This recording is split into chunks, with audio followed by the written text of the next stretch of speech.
आज की कहानी है आत्मविश्वास।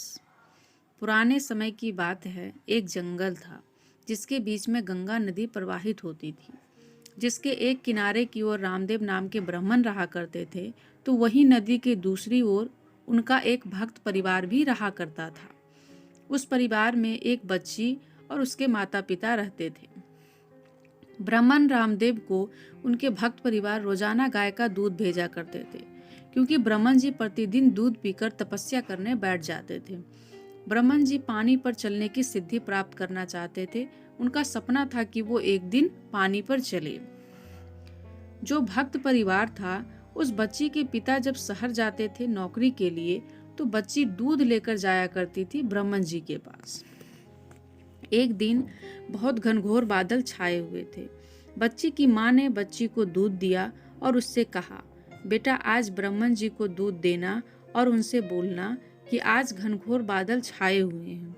हो सकता है कल नदी में बाढ़ आ जाए और मैं दूध देने ना आ पाऊं। बच्ची जाती है और ब्राह्मण जी को सारी बात बताती है। ब्राह्मण जी समस्या को सुन बच्ची से बोले, बेटा तुम चिंता ना करो, मैं तुम्हें ऐसा मंत्र बता दूंगा जिससे कि तुम पानी पर चलकर नदी पार कर लोगी।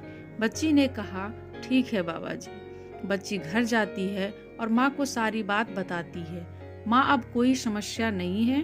ब्राह्मण जी ने मुझे एक ऐसा मंत्र बताया है जिससे बाढ़ आने पर भी मैं नदी पार कर लूंगी।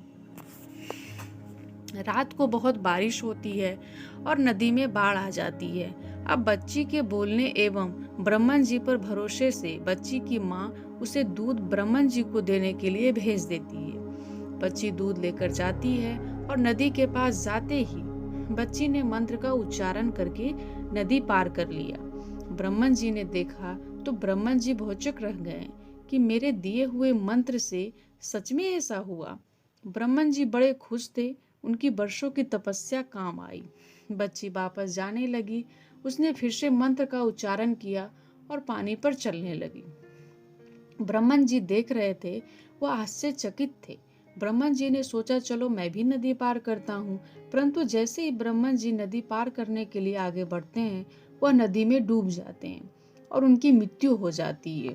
क्योंकि बच्ची को ब्राह्मण जी द्वारा दिए गए मंत्र पर विश्वास था, परंतु ब्राह्मण जी द्वारा स्वयं सिद्ध किए गए मंत्र पर आत्मविश्वास नहीं था।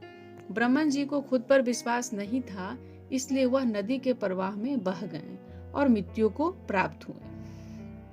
कहानी का सार। यह कहानी हमारे लिए और जीवन के लिए बहुत कुछ सिखाती है कि यदि खुद पर विश्वास हो तो हर कार्य सरल है, परंतु यदि स्वयं पर विश्वास नहीं है तो कोई भी कार्य करना असंभव है। तो मित्रों, स्वयं पर विश्वास रखें और अपनी जिंदगी में हमेशा आगे बढ़ते रहें और नई नई ऊंचाइयों को प्राप्त करते रहें।